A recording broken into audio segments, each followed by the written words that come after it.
You know, I can never forget the first whisper I heard while working night shift in the Ephesus ruins. There was no wind, no people, not even an animal. Yet something in the dark said my name over and over.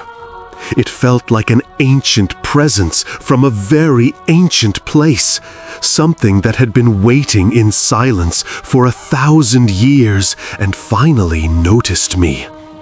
That night, the shadows didn't behave normally. The stones, those ancient stones, felt like they were trembling on their own. And in the darkness, there were eyes watching me. People talk about night creatures seen in Ephesus, old folk tales and tourist stories, but no legend should feel this real. And the worst part? I didn't run. I couldn't run. They were calling me intentionally. After that night, I understood one thing. Djinn prefer the quiet ones, and I was exactly where they wanted me. What I'm about to tell you ruined my life. It took my sleep, my sanity, even my voice. And if I don't speak about it now, I know one thing. They'll come back for me. That night, as my shift began, a heavy weight settled inside my chest, the kind you can't explain. Ephesus at night looks nothing like the beautiful ancient ruins tourists see in daylight. At night, this place feels like something has wrapped itself around the stones, silencing them. Every time I turned on my flashlight, the edges of the beam seemed to move, as if the shadows were shifting on their own. But the strangest thing was the silence. Even in a place like this, you should hear at least an insect at night. But that night, nothing. No sound, only darkness. As I walked my patrol route, a cold wind brushed against me. Yet not a single leaf was moving. The air was completely still. The wind was only touching me. And inside that wind, a faint sound, a thin, suppressed shh, like someone accidentally letting a whisper escape while breathing. That was the moment I realized the night wasn't normal. This was the beginning of something being pulled from the silence, and I had stepped into it without meaning to. As I walked along the stone paths of Ephesus, my flashlight flickered. Then I heard it, a dull, rhythmic tapping from beneath the ground. Tuck, tuck, tuck. Something was walking under the stones. I knelt down, pressed my ear to the ground. The sound stopped. Just when I began to stand back up, a scraping noise burst from beneath me.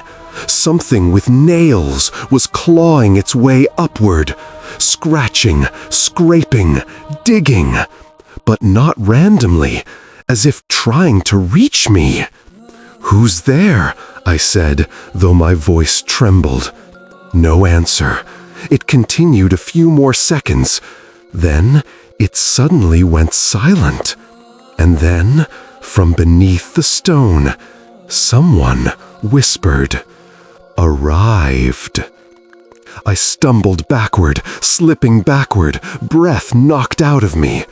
There was a voice beneath the ground, and the night had only just begun. Everyone's shadow shifts as they walk. It moves, it trembles, it dances. But that night, mine didn't. I stepped forward. My shadow remained still. Then, with a 1-second delay, it lurched forward to catch up with me. In the faint moonlight, I saw it clearly. My shadow didn't belong entirely to me. There was another figure inside it, a shape behind me that wasn't actually there, reflected only in my shadow. Its shoulders were wrong, its head too thin, too long, bent at an unnatural angle. And every few steps, in the heart of my shadow, a pair of eyes opened and closed. That was when I realized the night had claimed me. I wasn't alone anymore. As I approached the Hadrian Temple, the air grew heavier, like a weight pressing down onto my skull. The columns, beautiful in daylight, turned into towering shadow creatures under the moon. And between those columns, a sound echoed. Not footsteps, not wind, a voice. "Don't come." A woman's voice, weak, broken, full of pain. I froze. Right when I turned to leave, the same voice echoed again, this time sharper, commanding, "Don't come." It wasn't coming from inside the temple, but from within the stone itself. As if someone who died here centuries ago was trying to breathe again. Then I saw a silhouette in the corridor. Tall, thin, head tilted unnaturally to one side. The whisper returned, "Behind you." But when I turned, nothing. As I hurried away, the silhouette slid silently back into the columns. There are no doors in Ephesus. Not anymore. But that night, one opened. While patrolling behind the Celsus Library, I noticed a thin scratch on the wall. Then it grew, widened, darkened. The stone wasn't cracking, it was tearing, like a curtain. And from inside, a corridor of pure darkness appeared. A single arm reached out. Not human, too long, too thin, bone-like, carved from the darkness itself. It gripped the torn stone edge. Then a face emerged. No eyes, no mouth, but it was looking at me. I felt it. The arm lunged toward me. I stumbled back, falling. My flashlight hit the ground. The creature twisted silently inside the opening, and as the wall began to close again, one final whisper slipped out. "You can't escape." As I moved away from the library, I noticed strange markings in the dirt. Not animal. Definitely not human.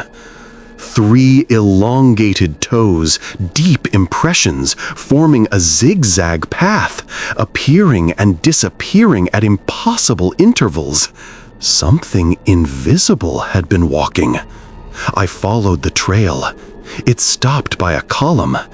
Then, suddenly, right beside me, another footprint appeared. Something was breathing right next to my ear, but nothing was visible. The dirt shifted again, another step, then another, and beside my ear, a whisper. "You can see. Now you can finally see." I couldn't breathe. The footprints slowly retreated, but no one walked them. The Djinn were walking with me. In the deepest hour of night, As I reached the remnants of the Artemis temple, the air changed completely. It wasn't cold.